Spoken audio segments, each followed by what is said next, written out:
my pleasure to introduce Annette Patton first.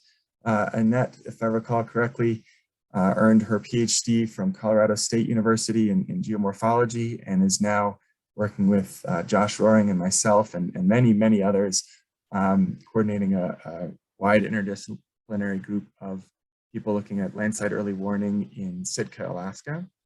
And she's done some really exciting combination of field work, monitoring, and modeling. And I'm not sure exactly which she's going to zero in today, but I'm very excited to hear from Annette. And so I guess we'll introduce Adrian after that. Great, Annette, take it away. Oh, is that any better? Much better. Yes. Mm-hmm. Okay.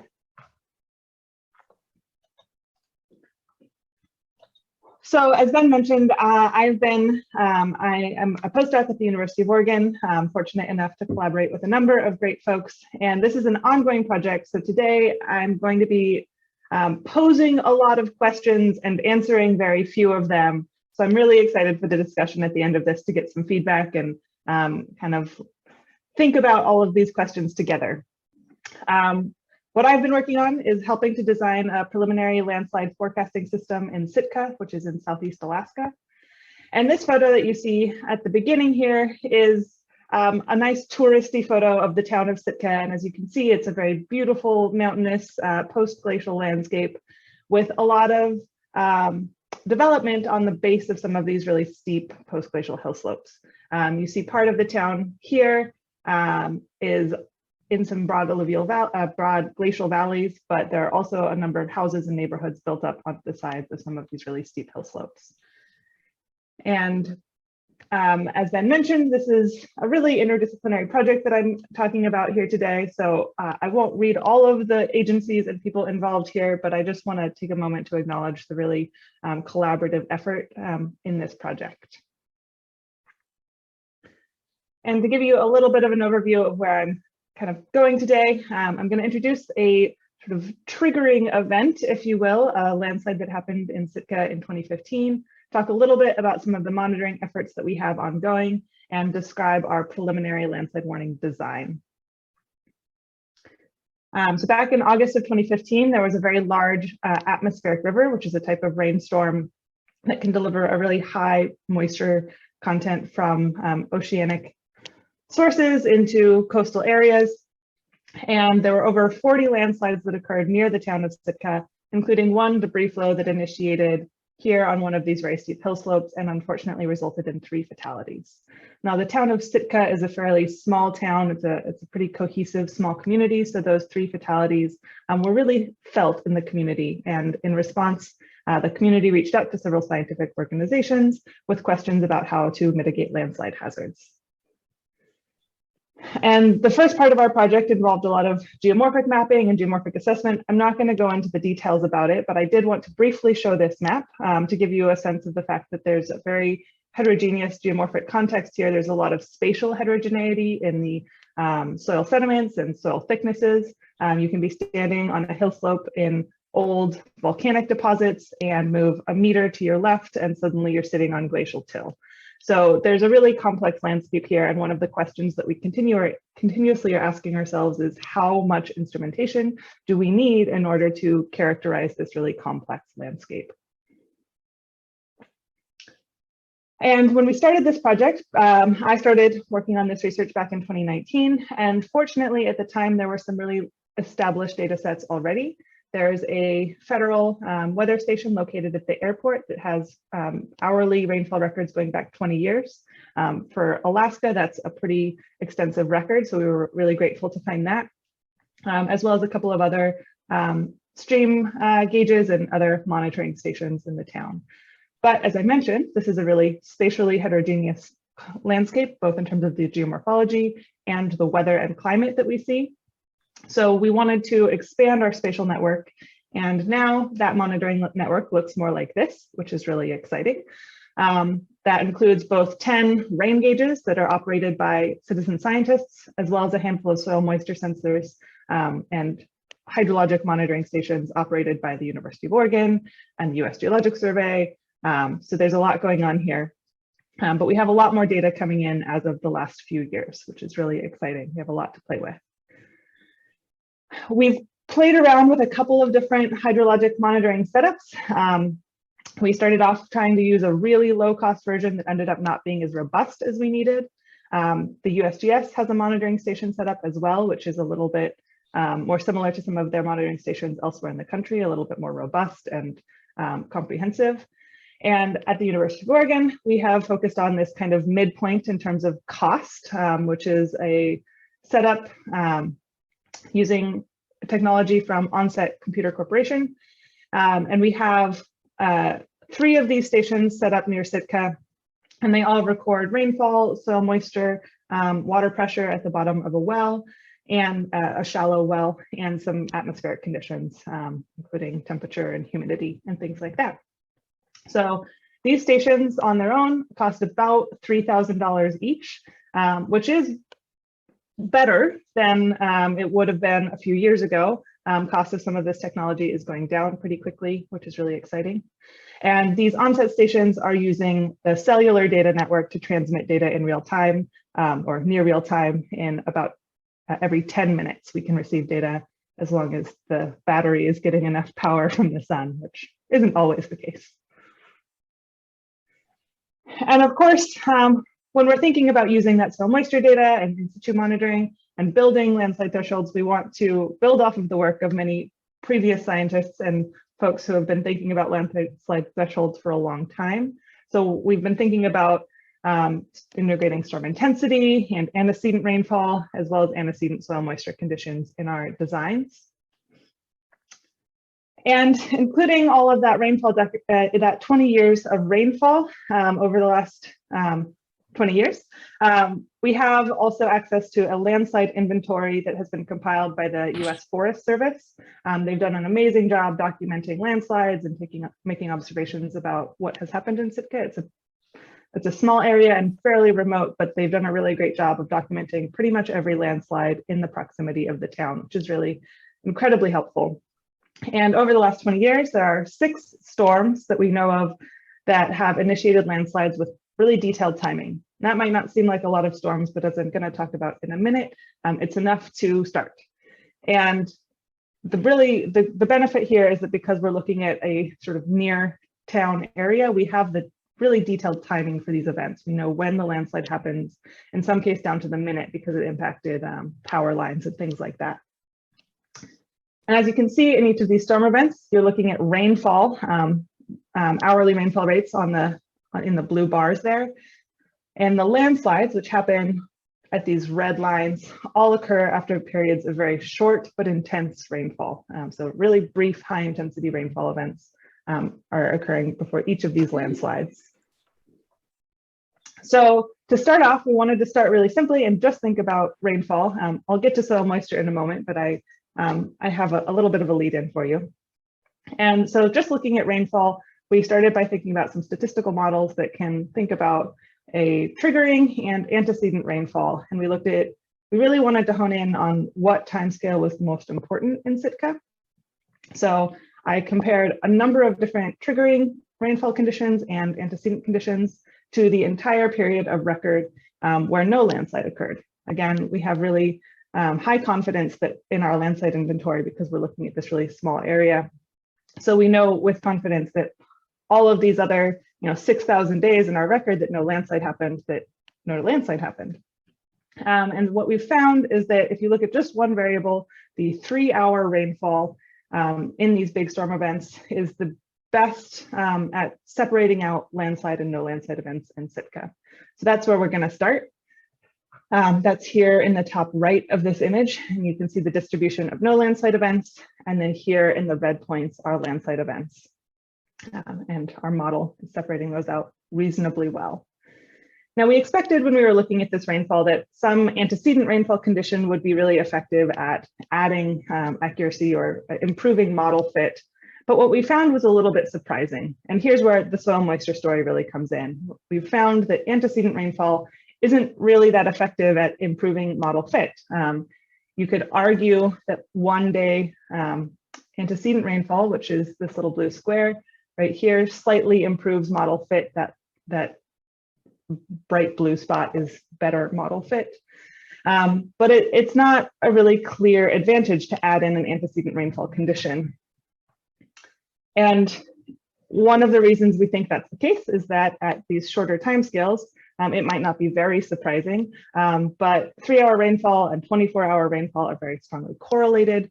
So looking at those short-term antecedent rainfall conditions doesn't add a whole lot of information to the model. Whereas in other places in the world, longer-term antecedent rainfall conditions give you a little bit more information. And so one of the questions we were sort of surprised by about all of this is why those longer-term rainfall totals weren't very effective. They didn't add a whole lot of information. And in fact, if you go back to some of these longer-term rainfall events, you can see that the landslide events don't really occur in particularly extreme long-term rainfall totals. So they're not that predictive in that way. And the reason for that we're really honing in on is the just the timescales of saturation and drainage in this landscape are relatively rapid. And this is where the soil moisture is really key to our story here. We can see in our different hydrologic stations that when rainfall occurs, the soils get wet very quickly and then they dry back out very quickly. This right here is an example of a storm that happened in January of this year.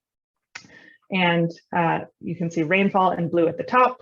The pressure in our shallow groundwater well is shown at the bottom here.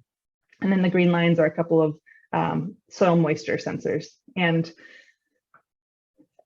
if you look just at this area near the peak of the storm, you can see a really rapid increase in pore water pressure at the bottom of our well and a really rapid decline after the rain ceases. So we're looking at really rapid hydrologic response in this particular location. And that kind of makes sense given the geomorphic context of this area. We're looking at fairly shallow landslide initiation. There's a lot of fractured bedrock in the area. So we just think that we're seeing really rapid hydrologic response in these storms. I will note that this particular storm resulted in a very small slope failure in a trail. So in some fill material on a trail. So fortunately not a large impact, but the sort of impact that the community noticed. We saw social media reports the next day about the trail that was impacted, and folks were, warning bicyclists not to come around that corner too quickly.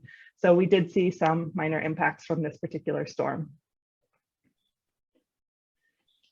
I have mentioned that, of course, we're not the only folks thinking about soil moisture in Southeast Alaska. The USGS has a monitoring station as well.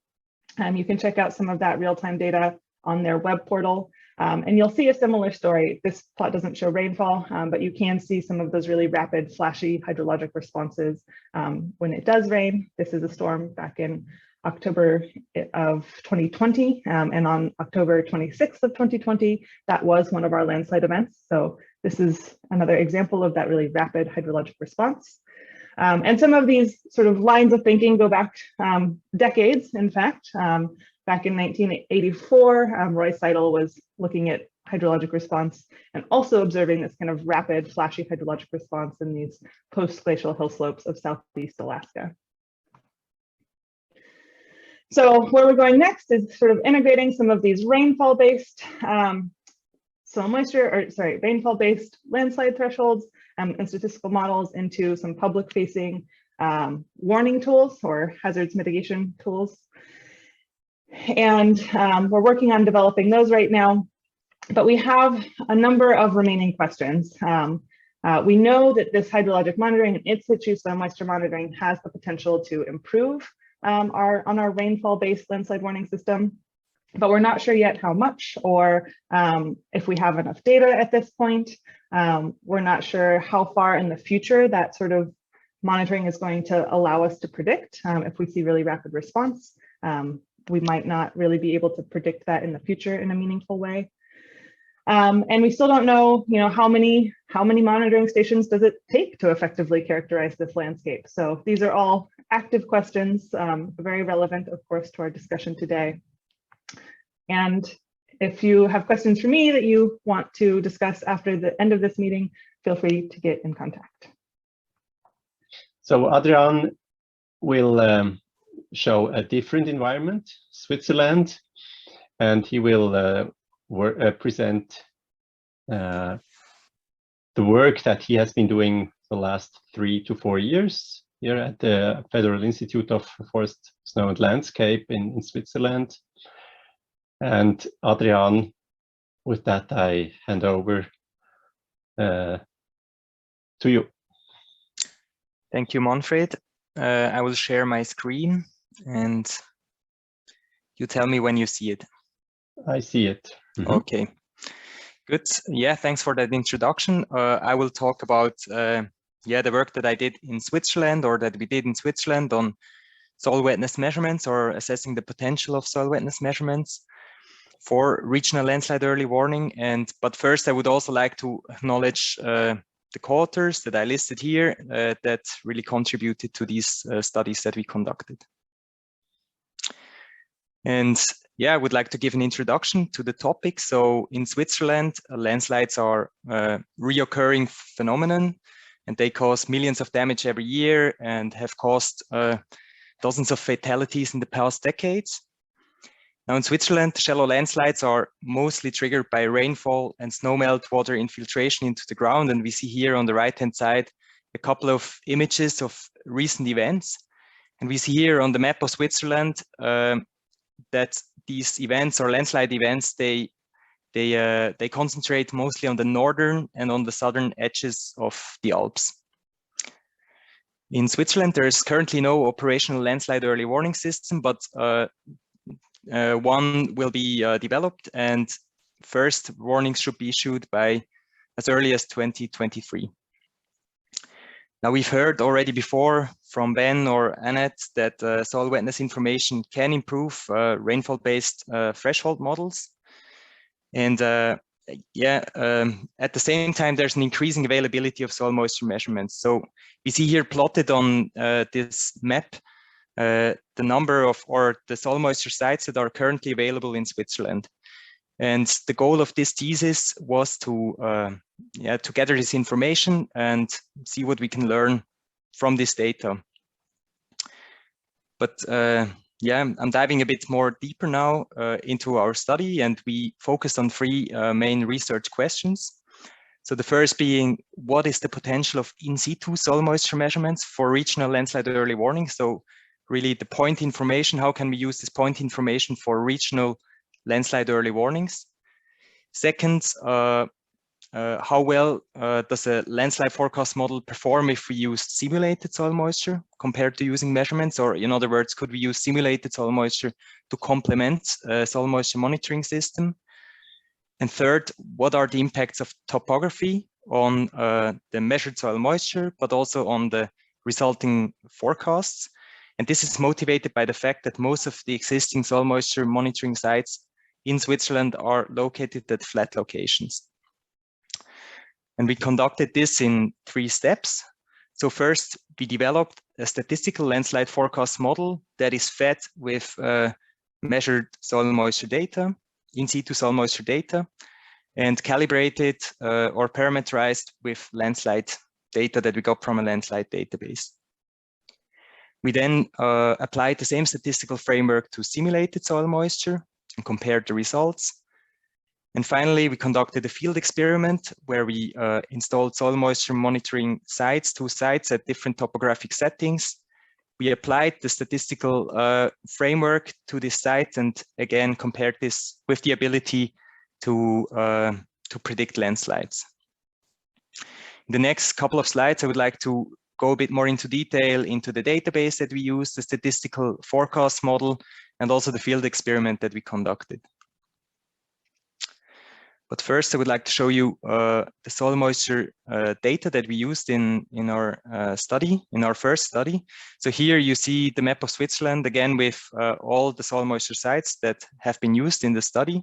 At each of these red dots, there are soil moisture measurements conducted by research institutions and authorities with in situ sensors in up to 1.5 meters depth.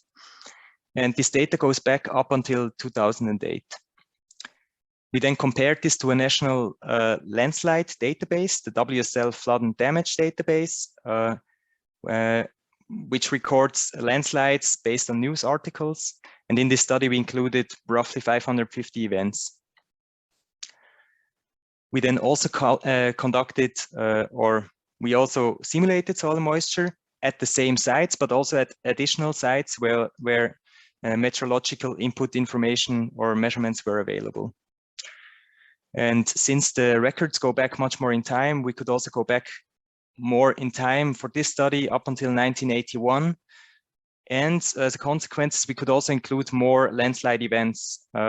In total, roughly 3,000 landslide records from the same database.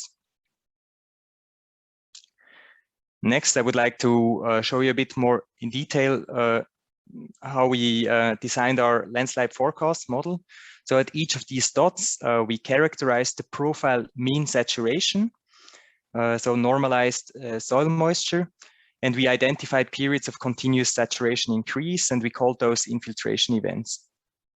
We also calculated the standard deviation, and we identified or calculated specific infiltration event properties, such as the antecedent saturation or the saturation increase.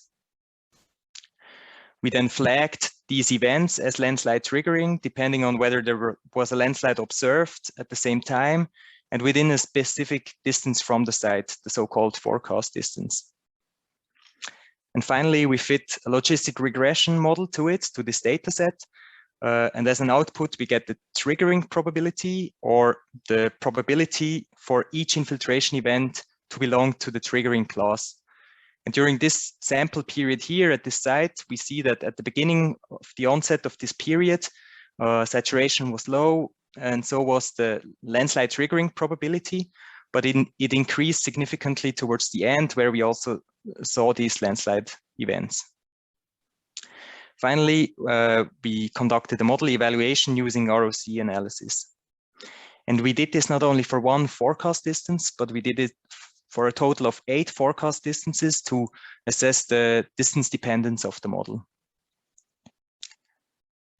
And finally, on the field experiment, so in 2019, we installed 2 soil moisture sites in the Napf area of Switzerland. We see here the location in Switzerland. One site was installed at the flat location and the other at the slope location, which is potentially landslide prone. The measurements were conducted since April 2019 and are still ongoing. And we installed soil moisture sensors and tensiometers in 4 depths. We then compared the temporal soil wetness variation between the 2 sites. So under the assumption that most of the differences can be inferred from the effect of topography. We also compared the landslide forecast goodness after the application of the statistical model that I showed to you before. Now in the following, I would just like to show you the most important results that we got from these 3 studies. So first on the soil moisture measurements. So we saw that these in situ soil moisture measurements contains specific information on the regional landslide activity. And we see this here on the right-hand side on this ROC plot with the ROC curves deviating substantially from the 0 to 1 line. And we also saw that the forecast quality decreased with increasing forecast distance that we see here on the right-hand side, or with increasing distance between landslide and soil moisture site, which we attribute to the spatial dependence of the rainfall fields. We also saw that the most important infiltration event properties were the antecedent saturation and saturation change during an infiltration event. And finally, we saw that the forecast model performed better or predicted better landslides that were triggered by long-lasting precipitation events, as opposed to landslides triggered by thunderstorms, which we again attribute to the larger scale of the long-lasting precipitation events. Second, on the simulated soil moisture, we saw that a forecast model that is based on simulated soil moisture actually achieves the very similar forecast goodness. And we see here on the right-hand side, again, this ROC plot. And we actually see quite a difference in the curves, which is due to the much larger data set. But in general, we see the same trends in the simulated soil moisture. We saw some differences, namely that simulation-based forecasts were worse at characterizing the antecedent wetness conditions due to an inability of the model to really represent the long-term water storage in the ground. But it was better at representing the triggering event conditions, which we attribute to a more homogenized site setup, more homogenized soil hydrological processes, etc. And we concluded that if we could improve this calibration of the model, we could also improve these landslide forecasts. And third, on the impacts of topography. So we saw that there are distinct differences in the temporal soil moisture variation between the sloped side and the flat side. And we see this here on the right-hand side on this scatter plot, which shows the sloped saturation versus the flat saturation. And we see that these differences are systematic, but we also see that the differences become smaller towards the saturated or the dry end. And we could mostly attribute these to differences in evapotranspiration rates between the two sides, differences in the infiltration capacity and surface runoff, but also due to the lateral water transport. Finally, we found that both sides, the sloped and the flat side, have a similar ability to identify critical conditions or to forecast landslides. And we see this here on the right-hand side by this comparison of the distribution of triggering probabilities of infiltration events that were landslide triggering in red and that were non-triggering in black. And while there are some differences between the two sides, on the left-hand side the sloped and the right-hand side the flat side, the relative differences are quite similar. So from these studies, we can draw some implications for landslide early warning. First, we saw that the temporal soil moisture variability is a good proxy or can be used as a proxy for the critical hydrological conditions that trigger landslides. But in the end, it only stays a proxy. Second, we saw that this point scale information are representative for regional scale landslide activity, but we also figured that the overall forecast goodness of such a system depends on the density of the monitoring sites. And finally, we saw that local differences between the sites, such as due to topography or soil texture, become less relevant if we use or if we analyze relative soil moisture changes, as opposed to using absolute soil moisture values. Finally, we saw that simulated soil moisture can be used to complement the soil moisture monitoring system, but we need to find ways to improve the parameterization of the model, especially at places where we have no soil moisture measurements available for calibration. This leads me now to my last slides, and here I would just like to give you an outlook on some activities in Switzerland towards an operational landslide early warning system. And I mentioned to you on the first slide that a new national landslide early warning system should be or is in development and will be operated and developed by the Swiss Federal Office for the Environment, and first warnings should be issued by 2023, and this should really happen on national scale. Within this pilot landslide early warning system will be established in the NAP region, so the region where we also conducted our field experiment. Here at WSL, we were able to install 4 additional soil moisture sites. Here, we see them here in blue points. Additionally to the existing site here in the middle that I showed in the field experiment. And this data will be used to apply some of the concepts in an operational context, but also to calibrate soil hydrological models. And this will be an ability to test different empirical and physically based approaches that could then be applied on the national scale. And finally, there are also plans for a future national soil moisture monitoring system, which will be operated by the national weather provider or national meteorological agency, Meteo Suisse. And this will surely also help improving our landslide forecast models. And with this, I would like to finish, and yeah, thank you for your attention.